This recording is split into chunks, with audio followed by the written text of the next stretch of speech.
ओम शान्ति, ओम शान्ति, ओम शान्ति।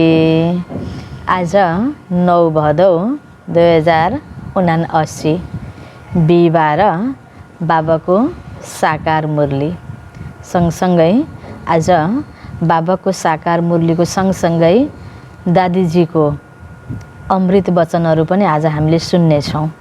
किनकि आज यो 9 गते 25 अगस्त पनि हो। 25 अगस्त 2022 हाम्रो दादी प्रकाशमणिजीको स्मृति दिवस हो। यसको उपलक्ष्यमा आज यो बाबाको यो साकार मुरलीको सँगसँगै मुरली सकिएपछि अन्तिममा दादीजीको अमृत वचनहरू पनि हामी सुन्नेछौँ। बाबा भन्नुहुन्छ मुरलीको मुख्य सारमा, मिठी बच्चे तिमी सङ्गम योगी ब्राह्मणहरूको धर्म र कर्म हो ज्ञान अमृत पिउनु र पिलाउनु। तिमी सङ्गम योगी ब्राह्मणहरूको धर्म र कर्म हो ज्ञान अमृत पिउनु र पिलाउनु। तिमीले नरकवासीलाई स्वर्गवासी बनाउने सेवा गर्छौ। तिमीले नरकवासीलाई स्वर्गवासी बनाउने सेवा गर्छौ। शिव बाबाले हामीलाई जुन यो ज्ञान अमृत दिनुभएको छ, यो अमृतलाई हैन हामी पिउँदैछौँ र अरूलाई पनि हामीले बाबाले दिएको अमृतलाई पिलाउने हो। अनेक आत्मालाई पनि यो अमृत दान दिने हो अनि सबैलाई यो अमृत पान गराउने हो। त्यसकारण बाबा भन्नुहुन्छ यो तिम्रो के हो त? धर्म नै हो। ब्राह्मणले जसरी पवित्र कर्म गर्ने, पूजापाठ गर्ने, कथाहरू सुनाउने, त्यसरी नै प्रसाद बाँड्ने हैन अमृत पान गराउने यो ब्राह्मणको धर्म नै हो। त यो सङ्गम युगमा बाबाले ब्रह्माको द्वारा हामीलाई ब्राह्मण बच्चा बनाउनु भएको छ। त हामी हरेक ब्राह्मण बच्चाको अब धर्म र कर्म के हो त? यो ईश्वरीय सन्देश सबैलाई दिनु, बाबाको ज्ञान रूपी प्रसाद सबैलाई बाँड्नु, यो ज्ञान रूपी अमृत सबैलाई पान गराउनु। जो रोज हामी पनि पिइरहेका छौँ, अरूलाई पनि अनि यो मुरलीको आधारमा अनेक आत्मालाई हामीले ज्ञान दिनु छ। यही ज्ञानको माध्यमले नै, यही समझको माध्यमले नै हैन हामी हरेक व्यक्ति नरकवासीबाट स्वर्गवासी बन्न सक्छौँ। आज हामी हरेक व्यक्ति बिग्रिनाले यो दुनियाँ, यो धरती नर्क बनेको छ। अब हामी सबै सुध्रियौँ भने यही धरती स्वर्ग बन्छ। हामी नै एक प्रकारले असुर समान बनिसकेका छौँ। हामी नै देवतुल्य बन्न सक्छौँ। जहाँ देवताको जन्म हुन्छ त्यो धरती स्वर्ग। त्यसकारण बाबा भन्नुहुन्छ त्यसको लागि अहिले ब्राह्मण बनेका छौँ, अब हामी देवता बन्छौँ, यो दुनियाँ स्वर्ग बन्छ। यसैको लागि स्वर्ग बनाउनेको सेवा तिमीले गर्दैछौ। अनेक व्यक्तिलाई स्वर्गवासी बनाउनेको सेवा गर्दैछौ हैन। स्वर्गवासी भनिरहँदा आज त शरीर छोडेपछि स्वर्गीय हुनुभयो, स्वर्गवासी भन्ने चलन छ नि। त यो धरती नै जब राम्रो दुनियाँ थियो त्यसैलाई स्वर्ग भनिन्थ्यो। छुट्टै मरेपछि जाने अर्को स्वर्ग या हैन अब नरक, पातालमा नरक, माथि आकाशमा स्वर्ग होइन। यही धरती पहिला राम्रो थियो जहाँ मनुष्य आत्माको सोच, विचार, कर्म, व्यवहार, खानपान, रहन सहन सम्पूर्ण चरित्र नै पवित्र थियो भने यही स्वर्ग थियो। अब यहाँ अहिले नरक बनेको छ। अब यही धरतीलाई स्वर्ग बनाउनु छ भने पहिला हामीले आफूलाई देवता बनाउनु छ। यो सेवा हामी हरेक बाबाको बच्चाले गर्नु छ। प्रश्नमा तिमी ब्राह्मणहरूलाई कर्मको कुन गहन गतिको ज्ञान मिलेको छ? तिमी ब्राह्मणहरूलाई कर्मको कुन गहन गतिको ज्ञान मिलेको छ? उत्तरमा बाबा भन्नुहुन्छ बाबाको बनेपछि पनि यदि आफ्ना कर्म इन्द्रियहरूबाट कुनै पाप कर्म गर्यो भने एक पापको 100 गुणा दण्ड मिल्छ। यो ज्ञान तिमी ब्राह्मणहरूलाई छ। त्यसैले तिमीले कुनै पनि पाप कर्म गर्न सक्दैनौ। तिमी ब्राह्मणहरूको लक्ष्य हो सर्वगुण सम्पन्न बन्नु। त्यसैले तिमीले आफ्नो अवगुणलाई निकाल्ने पुरुषार्थ गर। बाबाले हामी बच्चाहरूलाई कर्मको गहन गति बताउनु भएको छ, सम्झाउनु बुझाउनु भएको छ।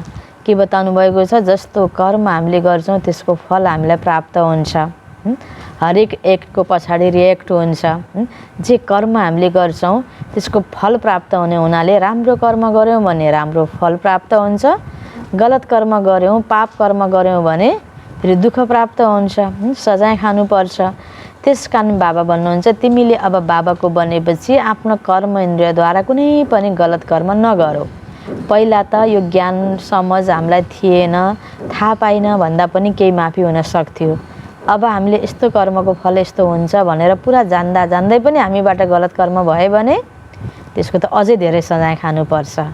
यो बुझेको हुनाले अब तिमीले पाप कर्म गर्न सक्दैनौ, तिमीलाई देवता बन्नु छ, सर्वगुण सम्पन्न बन्नु छ र आफ्नो कमजोरीलाई पुरा मेटाउनु छ भन्नुहुन्छ बाबा।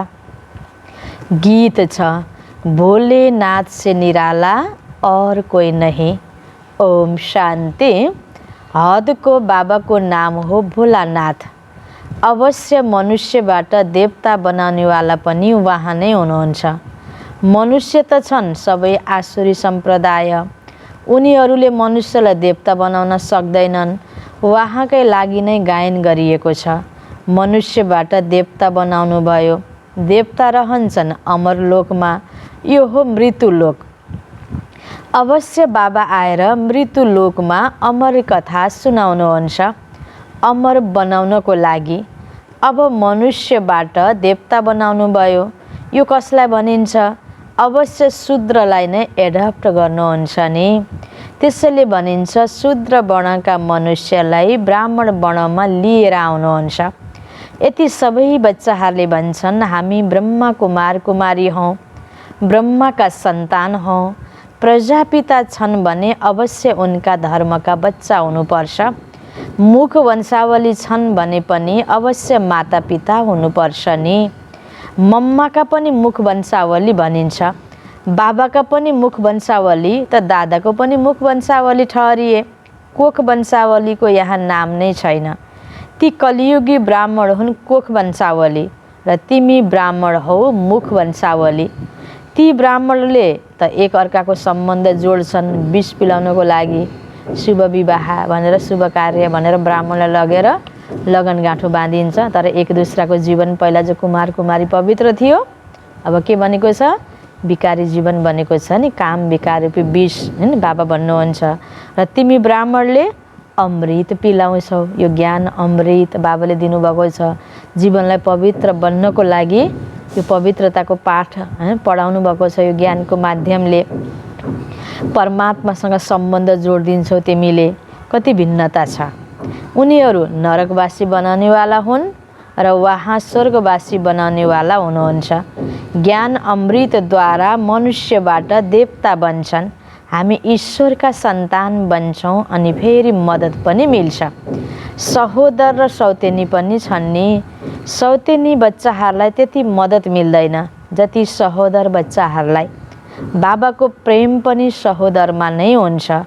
सहोदर बच्चा नहुने हो भने फेरि भाइका बच्चाहरूलाई प्रेम गर्नुपर्छ वा धर्मका बच्चा बनाउनुपर्छ। अहिले तिमीले वर्णहरूलाई जान्दछौ। बनाउन त विराट स्वरूप बनाउँछन्, तर उनीहरूको इतिहास भूगोल कसैले बताउन सक्दैन। यिनीबाट के हुन्छ? अहिले बाबा सम्झाउनुहुन्छ यो चक्र घुम्छ।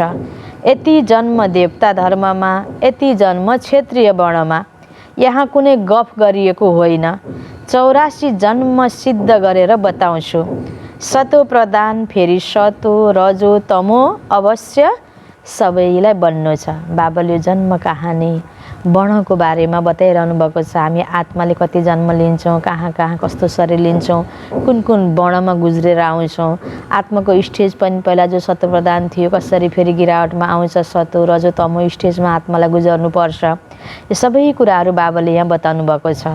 यो सारा बेहदको यो बाबाले इतिहास भूगोल यहाँ पढाउनु भएको छ।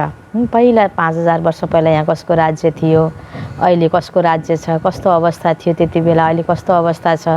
यो सृष्टिको आदि मध्य अन्त सबै कुरा बाबाले यहाँ बताउनु भएको छ नि।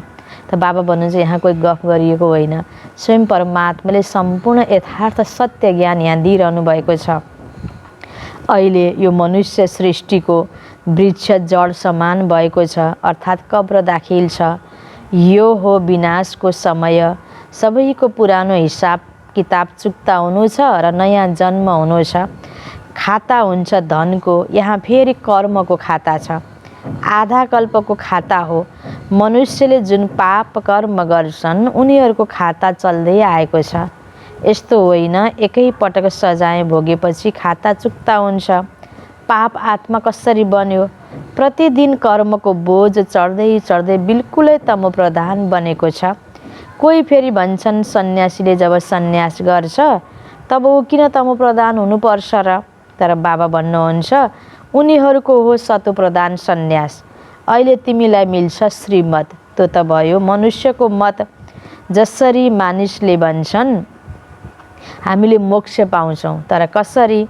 सबै एक्टरहरूलाई त यहाँ हाजिर अवश्य रहनु छ। मोक्ष भनेको कहिले पनि जन्म मरणको चक्रमा नआउने, तर आत्मा त सबैको हो, एक्टर हो। यो ड्रामाको एक्ट गर्न त आउनु नै पर्छ। त्यस कारण सदाको लागि मुक्ति अर्थात् सधैँको लागि मुक्ति जसलाई मोक्ष भनिन्छ त्यो मोक्ष चाहिँ कुनै पनि आत्मालाई प्राप्त हुँदैन।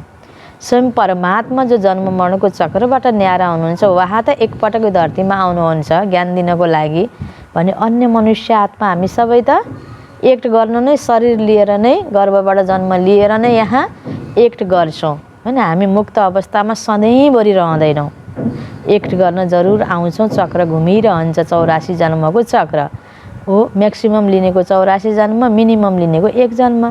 तर 1 जन्म भने पनि लिन आउनु नै पर्छ। मोक्ष त कसैलाई पनि प्राप्त हुँदैन, त मुक्ति प्राप्त हुन्छ हैन। मोक्ष र मुक्तिमा पनि अलिकता के अन्तर भयो? हो त परमधाममै बस्नु दुवै, तर मुक्ति भनेको केही समय जो बस्छौँ त्यसपछि जन्म लिन चाहिँ आउँछौँ। मोक्ष भनेपछि सधैँ आउँदै नआइकन बस्ने, त्यो चाहिँ फेरि हुँदैन हैन। मुक्ति प्राप्त हुन्छ, एकछिनका लागि जान्छौँ रेस्टमा। धेरै जन्म लिनेहरू, थोरै जन्म लिनेहरू धेरै रेस्टमा हुन्छन्, थोरै समय एक्ट हुन्छ। फरक त्यति छ। त बाबा भन्नुहुन्छ उनीहरूले भन्छन् मोक्ष पाउँछौँ, तर कसरी? सबै एक्टरहरूलाई त यहाँ हाजिर अवश्य रहनु छ, फर्केर जान सक्दैन।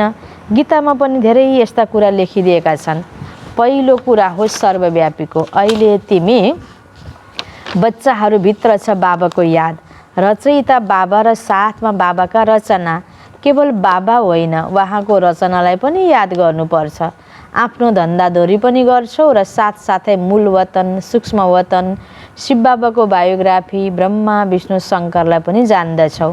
फेरि सङ्गम युगका जगत अम्बा, जगत पितालाई पनि जानेका छौ। जगत अम्बा सरस्वती भनेर गायन गरिएको छ। उनका चित्र अनेक छन्, वास्तवमा मुख्य एक हुन् जगत अम्बा सरस्वती। यी ब्रह्मा व्यक्त हुन् जो अव्यक्त बन्छन्। अव्यक्त पछि ती ब्रह्मा फेरि साकार महाराजा श्री नारायण बन्छन्। फेरि 84 जन्म सुरु हुन्छ। अहिले तिमीले धन्दाधोरी पनि गरिरहन्छौ भने कर्म इन्द्रियद्वारा यस्तो कुनै पाप गर्नु छैन जुन विकर्म बनोस् हैन। यस्तो कर्म नहोस् जुन कर्म विकर्म बनोस्, नत्र सर्वगुण सम्पन्न बन्न सक्दैनौ। गाउँछन् नि म निर्गुण हारेमा कुनै गुण छैन। यो समयमा छ नै झुटो खण्ड। सत्य खण्ड स्थापना गर्ने एउटै बाबा हुनुहुन्छ। यस समयमा सबै मनुष्य मात्र अनाथ बनेका छन्। अहिले तिमी बच्चाहरूमा कुनै पनि अवगुण हुनु हुँदैन। सबैभन्दा पहिलो अवगुण हो देह अभिमानको। देही अभिमानी बन्नमा धेरै मेहनत छ। देह अभिमानका कारण नै अरू सबै विकार आउँछन्। अहङ्कार हो पहिलो नम्बरको शत्रु। बाबा डाइरेक्ट भन्नुहुन्छ प्यारा बच्चाहरू, देहको अहङ्कार छोड। मेरो त देह छैन, म आएर यी अङ्गहरूद्वारा बताउँछु। तिमीले यी अङ्गहरूबाट सुन्छौ र बुझ्दछौ। अहिले बेहदको बाबा मत दिनुहुन्छ, मलाई याद गर्यौ भने तिम्रा विकर्म विनाश हुन्छन्। कुनै पनि यस्तो पाप कर्म नगर जसबाट बदनाम होस् र पदभ्रष्ट होस्। बाबा भन्नुहुन्छ प्यारा बच्चाहरू, तिमीलाई कसैले पनि राजयोग सिकाएर स्वर्गको मालिक बनाउन सक्दैन। जुन कार्य अहिले बाबाले गरिरहनु भएको छ त्यो कार्य कुनै मनुष्यले गर्न सक्दैन। अहिले बाबाले तिमीलाई सत्य सम्झाउनुहुन्छ। तिमी सत्यको सङ्गतमा बसेका छौ। सत्य सुन्न र सत्य खण्डको मालिक बन्नको लागि उहाँको नाम हो नै सत्य। सच्चा ज्ञान सागर। यो त बाबा भन्नुहुन्छ म ज्ञानको सागर हुँ। ज्ञान सागरबाट तिमी ज्ञान नदीहरू निस्कन्छौ। ती नदीहरू त पानीको सागरबाट निस्कन्छन्। तिनलाई पतित पावनी कसरी भन्न सकिन्छ? पतित पावन त परमात्मा हुनुहुन्छ नि, जो ज्ञानको सागर हुनुहुन्छ। त्यो गङ्गा सारा दुनियाँमा कहाँ जान्छ र? यो त बेहदको बाबाको नै काम हो। त्यसैले तिमी शूद्रबाट ब्राह्मण बन्छौ। ब्राह्मण हुन् उच्च, तर अहिले शतप्रधान भनिँदैन, किनकि अहिले सबै पुरुषार्थी छन्, सेवा गरिरहेका छन्, ईश्वरीय सन्तान हौ। त्यसैले ब्राह्मणको धेरै मान छ, किनकि अहिले सबै पुरुषार्थी छन्, सेवा गरिरहेका छन्, ईश्वरीय सन्तान हौ। त्यसैले ब्राह्मणको धेरै मान छ, किनकि विश्वलाई स्वर्ग पनि तिमीले बनाउँछौ। यस्तो होइन लक्ष्मी नारायणले विश्वलाई स्वर्ग बनाउँछन्, यो त बाबाले बनाउनुहुन्छ, ब्राह्मणहरूद्वारा, न कि देवताहरूद्वारा। पुरानो दुनियाँमा आएर बाबालाई नयाँ सृष्टि रच्नुपर्छ। बेहदको बाबाले नयाँ भवन स्वर्ग बनाउनु भयो। संसार रूपी भवन जो पुरानो बनेको छ, बाबाले नयाँ बनाउनुहुन्छ। नयाँ चिज पुरानो त हुनु नै छ। लौकिक पिताले पनि नयाँ भवन बनाउँछन्, त्यसैले अवश्य पुरानो हुन्छ। यस्तो होइन कि बाबाले पुरानो बनाउनु भयो। हरेक चिज सतो प्रदानबाट तमो प्रदान अवश्य बन्छ। कुनै पनि चिज पहिला नयाँ भएको चिज पुरानो त अवश्य बन्छ नि, यो त नियमै हो। फेरि पुरानोलाई नयाँ बनाउनु पर्छ, हैन? अब पुरानो चाहिँ बनाउनु पर्दैन, नयाँलाई पुरानो बनाउनु पर्दैन, आफै बन्छ। तर नयाँ बनाउनको लागि के मेहनत हुन्छ, के लगानी हुन्छ, के हैन खर्च, समय, हैन शक्ति, हैन धन सबै लगाउनु पर्छ नयाँ बनाउनको लागि। तर पुरानो बनाउनलाई अटोमेटिक त्यो युज गरे पनि नगरे पनि पुरानो हुन्छ। कतिपय चिजहरू युज गर्दै जाँदा पुराना हुन्छन्, कोही राखिराख्दाखेरि पनि पुराना हुन्छन्। पुरानो अटोमेटिक हुन्छ। त्यसैले बाबाले यो उदाहरण दिनुभएको छ। किन? हैन नयाँ सृष्टि पनि यसरी नै अब बाबा बनाउन आउनुभएको छ। पहिलाको पवित्र सृष्टि अपवित्र आफै बन्यो, स्वर्ग यो नरक आफै बन्यो। अब यो नरकलाई स्वर्ग चाहिँ बाबा बनाउन आउनुभएको छ। पवित्र कर्म गर है भनेर सिकाउन आउनुभएको छ बाबा। अपवित्र गर है भनेर सिकाउनु परेन, आफै अपवित्र बन्दै गए मनुष्य आत्माहरू। बिग्रिनलाई कसैले केही उपाय लगाउनु पर्दैन, बनाउनलाई उपाय लगाउनु पर्छ नि। त्यस्तै बाबा अहिले नयाँ सृष्टि बनाउन आउनुभएको छ। अब देहका सबै धर्म आदिलाई छोडेर आफूलाई आत्मा सम्झ। नयाँ संस्कार। अहिले देहको आधारमा हाम्रो आनी बानी हुँदाखेरि आपसको लडाइँ झगडा, खिचातानी, दुश्मनी सबै भयो। अब फेरि सबै प्रेम, एकता, सद्भाव हुनको लागि आत्माको स्थिति, हैन आत्मिक नाता, आत्मिक ज्ञान, यो समझ हामीलाई हुनु पर्यो। बाबाले सबै बच्चाहरूको लागि भन्नुहुन्छ, अब खेल पुरा हुन्छ, अब घर जानु छ, भुलेका छैनौ नि? म तिमीलाई सहज राजयोग सिकाउन आएको छु। तिमी हामी 5000 वर्ष पहिले पनि मिलेका थियौँ। मैले तिमीलाई राजयोग सिकाएको थिएँ, याद छ नि? भुलेका छैनौ? कल्प कल्प आएर मैले तिमीलाई बादशाही दिन्छु, तिमीलाई कौडीबाट हिरा जस्तो बनाउँछु। बच्चाहरूले भन्छन्, बाबा यस चक्रबाट छुट्न सकिँदैन। बाबा भन्नुहुन्छ, सकिँदैन। यो सृष्टि चक्र त अनादि हो। यदि चक्रबाट छुट्ने हो भने दुनियाँ नै खत्तम भएर जान्छ। यो चक्र त अवश्य घुम्छ। म फेरि आएको छु, कल्प कल्प कल्पको सङ्गम युगमा आई नै रहन्छु। उनले केवल युग युगमा लेखिदिएका छन्। भन्छन् पनि पतित पावन आउनुहोस्, पावन बनाउनुहोस्, सुखधाममा लिएर जानुहोस्। पतित दुनियाँमा त दुःखै दुःख छ, ठिकै छ। मसँग त 2 धाम छन्, कहाँ जाने भन्नुहुन्छ? सुखधाममा त धेरै सुख छ र मुक्तिधाममा गए पनि पाठमा त आउनु नै छ। तर जब स्वर्ग पुरा हुन्छ तब उत्रिन्छ। स्वर्गमा आउँदैनौ के? तिमीलाई स्वर्गको इच्छा छैन? तिमी नरकमा मायाको राज्यमा नै आउन चाहन्छौ? त्यस समयमा पनि पहिले सतो हुन्छ, फेरि रजोतमो हुन्छ। तिमी आत्मालाई मैले पाठ बजाउनको लागि हैन पठाउँछु धरतीमा, पाठ बजाउन त तिमी आउनै पर्छ भने कि सुरुमा नयाँ भएको बेलामा आउँदैनौ? सुरुमा सत्विक हुँदै आउने हो, स्वर्ग हुँदै पाठ बजाउन आउने नि, त्यसको मजा छुट्टै हुन्छ। पछि आएपछि त नरकमा मात्र आइयो नि त। त्यही कुरा बाबा भन्नुहुन्छ, सबैलाई बुझाउनु पर्छ यो कुरा। त्यस समयमा पनि पहिले सतो हुन्छ, फेरि रजोतमो हुन्छ। जुन पवित्र आत्मा आउँछ उसले पहिले दुःख पाउँदैन। नरक सुरु भइसक्दा द्वापर कलियुगमा आउँदा पनि हरेक आत्माको पाठ सतो रजोतमोमा गुजर्ने हुनाले एक जन्मकैमा पनि सुरुमा सतो प्रधानताको पाठ फेरि रजो तमो हुन्छ। 2-4 जन्मको भए पनि पहिलो जन्ममा सतो, फेरि यसरी रजो तमो हुँदै जान्छ। सत्ययुगदेखि हामी आएर 84 जन्ममा पनि 21 जन्म हामीले त्यसरी सतो प्रधान सतोको पाठ बजायौँ। द्वापरबाट फेरि रजो तमो हुँदै आयौँ। यसरी जति समय छ त्यो आधारमा डिभाइड भएर सतो रजो तमोको पाठमा आत्मालाई गुजर्नुपर्छ।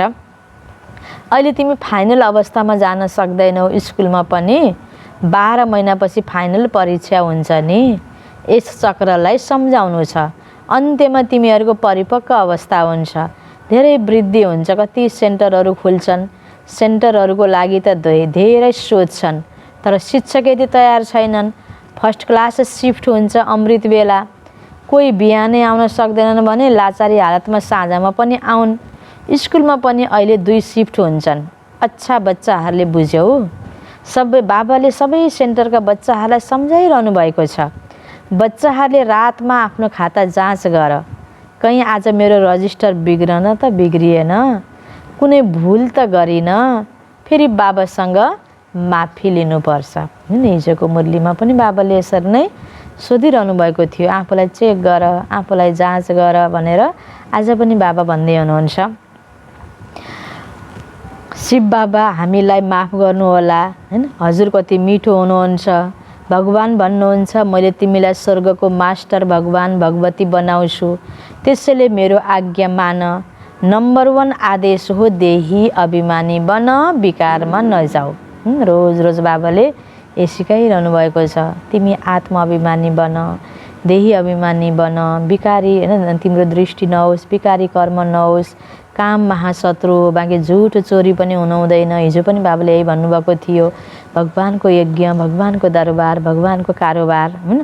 यहाँ हामीले झुटको संस्कार लिएर हैन सत्यमा जान सक्दैनौँ। त हिजो पनि बाबाले यिनै कुराहरुमा हामीलाई फोकस गरिरहनु भएको थियो। आज पनि बाबा भन्दै हुनुहुन्छ यो महादुश्मन हो, यसलाई जितेनौ भने पदभ्रष्ट हुन्छ, कुल कलंकित बन्छौ। माया धेरै प्रबल छ, लडाईँ हो दियो र तुफानको, यसमा त बहादुरी देखाउनु पर्छ। आत्मा रूपी दियोलाई जगाइराख्नु पर्छ। परिस्थिति रूपी हैन यो तुफानले आत्माको दियोलाई निभाउन नसकोस्। हामी बाबाका बनेका छौं। फेरि मायाले कसरी विघ्न पनि पार्छ, मायाले कसरी विघ्न पार्न सक्छ। जब हामीमा बहादुरी छ भने त्यो विघ्न त्यतिकै भइहाल्छ, हटिहाल्छ। हिजो बाबाले भन्नु भएन हैन, विघ्न त यो आफै हट्दै जान्छ, बाटो साफ हुँदै जान्छ। तर के हुनुपर्छ, बाबाको याद हुनुपर्छ। बाबाको यादबाट नै यो बहादुरीपना आउने हो। तुफान त आउँछ, तर कर्म इन्द्रियबाट कहिल्यै कुनै विकर्म हुनु हुँदैन। धेरै उच्च पद मिल्छ नि, केही विचार पनि गर। तिमीले कसैलाई भन्यौ हामीले नरबाट नारायण बन्नको लागि पढ्छौं भन्दा सबैले हाँसोमा उडाउने छन्, नबुझेपछि बिचारा हैन। तर हामीले उनीहरूलाई पनि शुभ भावना राख्दै बाबाको ज्ञान त दिनु नै पर्छ हैन। हामी आफू नारायण बन्नको लागि हैन हामी कटिबद्ध भएर अगाडि लाग्नु पनि पर्छ, अरूलाई पनि यो सन्देश पनि दिनुपर्छ। दुवै कार्य सँगसँगै गर्नुपर्छ। यहाँ त धारणा चाहिन्छ। यहाँ तिमीलाई पक्का गर्नुपर्छ म त आत्मा हुँ, आत्मा हुँ। तब मात्र सतोप्रधान बनेर बाबाको पासमा जान्छौ। फेरि बाबाले स्वर्गमा पठाउनुहुन्छ। अच्छा, मिठी मिठी सिकिलदे बच्चाहरूप्रति माता पिता बाप दादाको याद प्यार एवं गुड मर्निङ। रुहानी बाबाको रुहानी बच्चाहरूलाई नमस्ते। रुहानी बच्चाहरूको रुहानी बाबालाई याद प्यार गुड मर्निङ, नमस्ते नमस्ते।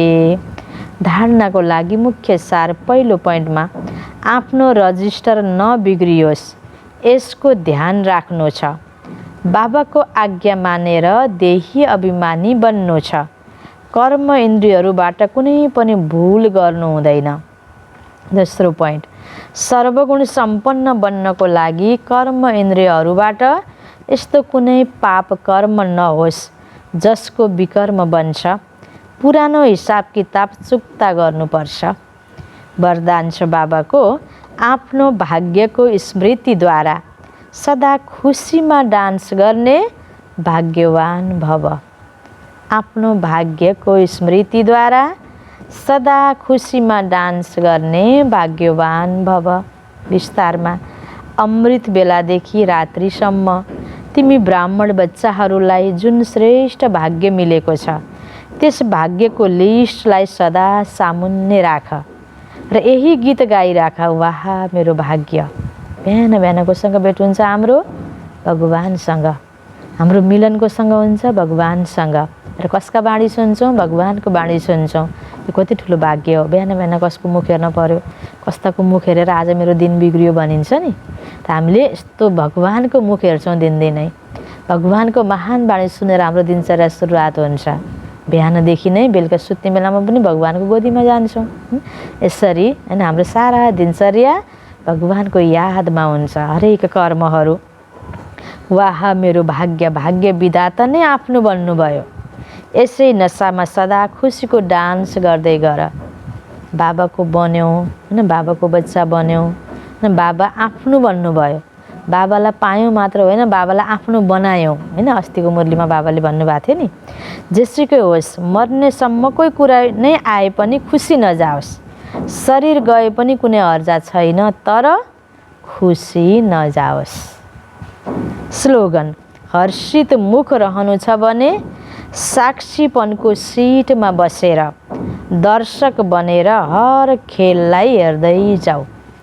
हर्षित मुख रहनु छ भने साक्षीपनको सिटमा बसेर दर्शक बनेर हर खेललाई हेर्दै जाऊ।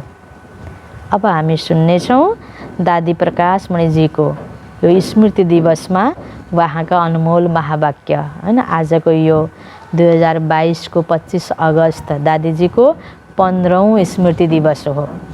2007 मा दादीजीले देहत्याग गर्नुभयो, आफ्नो सम्पन्न अवस्थालाई प्राप्त गर्नुभयो।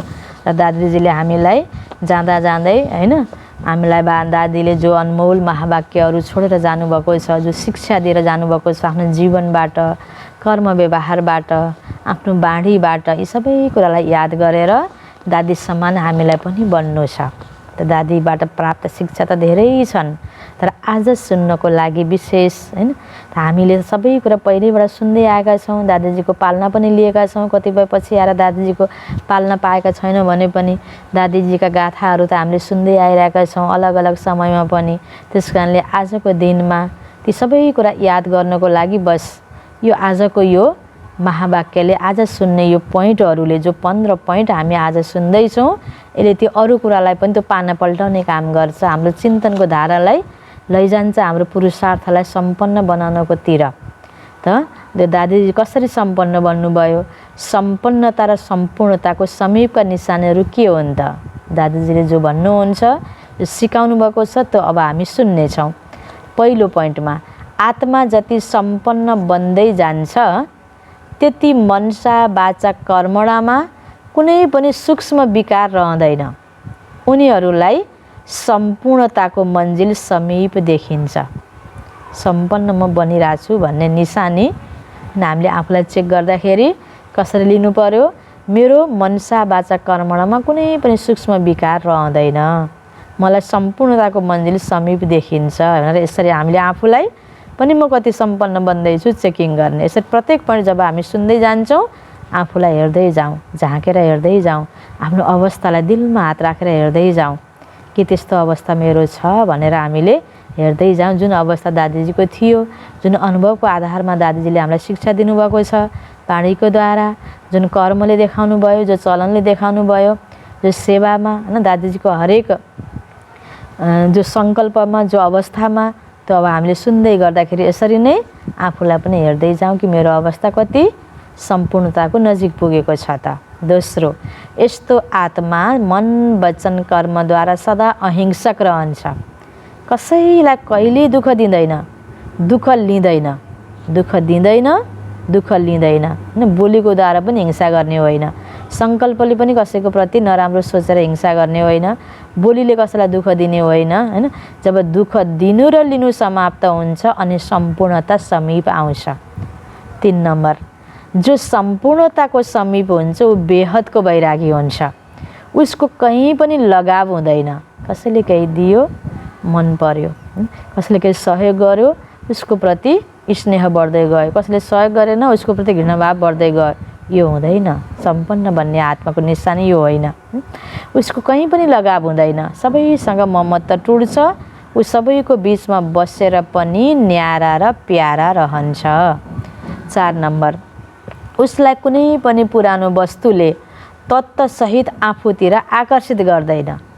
व्यक्तिसँग पनि लगाव हुँदैन, त्यस्तै पुरानो वस्तुसँग पनि हैन आकर्षण हुँदैन। ऊ सदा एक बाबाको आकर्षणमा रहन्छ।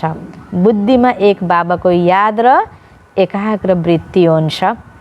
5 नम्बर, ऊ स्वयंसँग पनि सन्तुष्ट हुन्छ र अरूलाई पनि सन्तुष्ट गराउँछ। उसको पढाइका चारै विषयमा पुरा ध्यान हुन्छ। उसको पढाइका चारै विषयमा पुरा ध्यान हुन्छ। ज्ञान, योग, धारणा र सेवा चारै विषयमा। 6 नम्बरमा, उसको स्थिति साक्षीपनको हुन्छ। जो सम्पन्नताको नजिक जाने आत्मा छ, जो सम्पन्न बन्दै गइरहेको छ, उसको स्थिति साक्षीपनको हुन्छ। सदा साथीको साथको अनुभव हुन्छ। साथीको बाबा, शिव बाबा, सदा साथीको साथको अनुभव हुन्छ। देह अभिमानको बुद्धिद्वारा अथवा पुरानो चालचलनद्वारा कसैलाई पनि दुःख दिँदैनन्। दृष्टिवृत्तिमा रुहानियत र अलौकिकता हुन्छ। दृष्टिवृत्तिमा रुहानियत र अलौकिकता हुन्छ। 7 नम्बर, प्युरिटीमा सम्पूर्ण हुन्छ। प्युरिटीमा सम्पूर्ण हुन्छ। केवल ब्रह्मचर्य मात्र होइन, ब्रह्मचारी पनि हुन्छ। ब्रह्मचर्य काम विकारमाथि विजय प्राप्त गर्नु, काम विकारलाई त्याग्नु। ब्रह्मचर्य भयो भने ब्रह्मचारी भनेको ब्रह्म बाबाले गरेको हरेक आचरणलाई फलो गर्नेवाला। कसैमा पनि उसको आँखा डुब्दैन, किनकि उसलाई म कसको सन्तान हुँ भन्ने पुरा नशा हुन्छ। म शिव बाबाको बच्चा हुँ, यो नशा हुनुपर्छ। 8 नम्बर, उसले कसैको अवगुणलाई मन चित्तमा राख्दैन। त्यो त्यस्तो, त्यो यस्तो, त्यो यस्तो भनेर देखेर सुनेर अनि मन चित्तमा राख्नु हुँदैन। उसले कसैको पनि अवगुणलाई नोट गर्दैन। पुरानो चाल, पुरानो संस्कारतिर बुद्धि जाँदैन। ऊ सदा स्वचिन्तनमा रहन्छ। 9 नम्बर, जसरी साकार बाबाले सदैव आफूलाई विश्व सेवादारी सम्झिनुभयो, जति महान त्यति निर्माण रहनुभयो, निराकारी, निरहङ्कारी, त्यसै गरी सदैव आफूलाई सेवादारी सम्झिनु, यो पनि सम्पूर्णताको निशानी हो। 10 नम्बर, उसले सदैव आफूलाई निमित्त सम्झिन्छ। आफ्नो महिमालाई कहिल्यै स्वीकार गर्दैन। महिमा अवश्य हुन्छ, किनकि सेवा गरेको हुन्छ, तर निमित्त सम्झिनाले मुखबाट बाबा बाबा नै निस्किन्छ। ऊ महिमाबाट खुसी हुँदैन र निन्दादेखि डराउँदैन। दुवै अवस्थामा समान स्थिति हुन्छ। 11 नम्बर, उसले सबैको सम्बन्ध एक बाबासँग नै जोडिदिन्छ। उसको मुखबाट बाबाप्रति स्नेहको बोली नै निस्किन्छ। प्यारा बाबाले हामीलाई हाम्रो अति प्यारो चिज दिव्य बुद्धिको सौगात दिनुभएको छ। त्यस सौगातलाई सम्हालेर राख्छ। 12 नम्बरमा, ज्ञानको तेस्रो नेत्र सदा खुल्ला रहन्छ। ज्ञान नेत्र खुल्ला भएको हुनाले सदैव उसको सङ्कल्प समर्थ चल्छ। समर्थ सङ्कल्प चल्छ, यो पनि सम्पूर्णताको निशानी हो। 13 नम्बर, उसको हर कर्म श्रीमत प्रमाण हुन्छ। श्रीमतमा कहिल्यै मनमत मिसाउँदैन। दिव्य बुद्धिको आधारमा हर कर्म भइरहन्छ, यो पनि सम्पूर्णताको निशानी हो। 14 नम्बर, ऊ आज्ञाकारी वफादार हुन्छ। को? जो सम्पन्न बन्दै गएको आत्मा छ। सम्पन्न बन्दै गएको आत्माको निशानीहरू हामी सुन्दैछौँ, जो दादीजी सम्पन्न भएर जानुभयो हैन। त ऊ आज्ञाकारी वफादार हुन्छ। एक बल, एक भरोसा, सर्व सम्बन्ध एकसँग, कसैतिर झुकाव हुँदैन। यस्तो लगाव झुकावदेखि मुक्त हुन्छ। 15 नम्बरमा, उसलाई कुनै पनि परिस्थिति नोथिङ न्यू लाग्छ। कुनै पनि परिस्थिति नोथिङ न्यू लाग्छ। किन? 5000 वर्षको कुरा यस्तो अनुभव हुन्छ, यो त हिजोको कुरा जस्तै हो हैन। हरेक 5000 वर्षमा हरेकको एक्ट रिपिट हुन्छ। यो ड्रामाको हरेक सिन जो हामीले भोगेको, देखेको, सुनेको हैन, सबै कुराहरू रिपिट हुन्छ। एक्ट भनेपछि जे भइरहेछ, हामीलाई नराम्रो लाग्यो किन के भन्नेतिर नजाने, यो हामीलाई नथिङ न्यू, नयाँ केही पनि होइन, कल्प पहिला पनि भएको थियो, हिजोकै कुरा त हो नि होइन। बाबाले हामीलाई अब नयाँ सत्यको याद दिलाउनु भएको छ, हिजोकै कुरा त हो नि। अब त्यस्तो हामीलाई बन्नु छ, त्यतातर्फ ध्यान जान्छ, बाँकी अवगुणतिर होइन। अनि व्यक्ति वस्तु परिस्थितिको प्रभाव लगाव झुकावमा होइन। अब एक बाबा जस्ता न कोही, सदा आफूलाई बनाउँदै जाने, कसैलाई दुःख दिँदा पनि नदिने, दुःख लिँदा पनि नलिने होइन। आफ्नो मनको द्वारा, वचनको द्वारा, बाणी होइन, अनि कर्म केहीको द्वारा पनि कसैलाई दुःख दिने पनि होइन होइन, हिंसा गर्ने होइन। यसरी कसैले महिमा गर्दैमा म राम्रै भइहाल्ने, निन्दा गर्दैमा मेरो विशेषता घट्ने होइन। त्यस कारण त्यसमा पनि फरक नपरिकन होइन, आफ्नो अवस्थालाई फरक नपारिकन हामीलाई निराकारी, निर्विकारी, निरहङ्कारी अवस्थामा रहनु छ। यसरी हामीलाई ब्रह्म बाबा र मम्माको फलो गर्दै गर्दै सम्पन्न बनेर जानुभएका दादी दिदीहरूको पनि फलो गर्नु छ। जब हामीले कर्ममा यसरी दादीहरूले गरेका कर्महरूलाई आफ्नो कर्म बनाउँछौँ, उहाँहरूको फुट स्टेपमा कदममा कदम राख्छौँ, उहाँका शिक्षालाई जीवनमा धारण गर्छौँ भने उहाँप्रतिको हाम्रो सच्चा श्रद्धाञ्जली हुन्छ। आजको दिनमा अब हामीले यसरी बाबाको मुरली सुनिसकेपछि, दादीजीका यी अनमोल महावाक्य सुनिसकेपछि यसरी बाबाको लागि भोग लगाउनुको साथसाथै दादीजीलाई पनि मनमा राख्दै अनि हामी दादीजीको नाउँमा बाबालाई भोग अर्पण गराउनेछौँ। र भोग अर्पण गर्दै गर्दाखेरि यो सङ्कल्पबद्ध हुनेछौँ कि जो दादीले यसरी आफ्नो अवस्था बनाउनु भयो त्यस्तै सम्पन्न अवस्था हाम्रो पनि बन्नेछ। त्यसका लागि आफ्ना अवगुणहरूलाई मेटाउनु छ। त अवगुणलाई मेटाउनको लागि हामीले राम्रो कुरा, समर्थ सङ्कल्प चलाएर सुरुवात गर्ने हो। त्यो दृढ सङ्कल्पमा रहेर हामी अब बाबालाई भोग लगाउँ दादीजीको नाममा होइन, बाबाको नाममा। अब हामी विशेष सङ्कल्प गरौँ। त आजको दिनमा जो सङ्कल्प गर्छौँ हामीलाई तथास्थ हुन्छ। बाबाको दुआ त छँदैछ, शिव बाबाको, ब्रह्म बाबाको, मम्माको, सँगसँगै आज विशेष दादी प्रकाशमणिजीको पनि हामीलाई वरदान ब्लेसिङ प्राप्त हुन्छ। दुनियाँमा पनि पितृको आशीर्वाद भनिन्छ नि। त हामी सबै ब्रह्म वत्सहरूको लागि होइन, हाम्रो कुलका होइन, मुली हाम्रो बाबा आमा, हजुरबा हजुरआमा भनौँ न, यो ब्राह्मण कुलको हाम्रो पहिलाको आधार स्तम्भहरू, यो ब्राह्मण कुलको आदि रतनहरूलाई हामीले जो अव्यक्त बनेर आफ्नो सम्पूर्ण अवस्थालाई बनाएर जानुभयो, उहाँहरूलाई याद गर्दै उहाँका शिक्षालाई जीवनमा अपनाउँदै त्यही कदममा कदम राख्दै अगाडि बढ्दै जान्छौँ भने उहाँहरूबाट हामीलाई आशीर्वाद प्राप्त हुन्छ। आशीर्वाद भन्ने कुरा, कृपा भन्ने कुरा ल्याऊ भनेर मागेर पाइने कुरा होइन। उहाँले भने जस्तै हामीले कर्म गरिदियौँ भने उहाँहरू खुसी भएर दिने कुरा हो। यो सूक्ष्म कुरा हो, स्थूल कुरा होइन। त्यस कारण त्यो आशीर्वाद पाउनको लागि सत्कर्म गर्नुपर्छ। दादीले गरे जस्तै कर्म हामीले गऱ्यौँ भने दादीको दिलबाट हामीलाई आशीर्वाद निस्कन्छ। बाबाले भने जस्तै गऱ्यौँ भने बाबाको दिलबाट हामीलाई आशीर्वाद प्राप्त हुन्छ।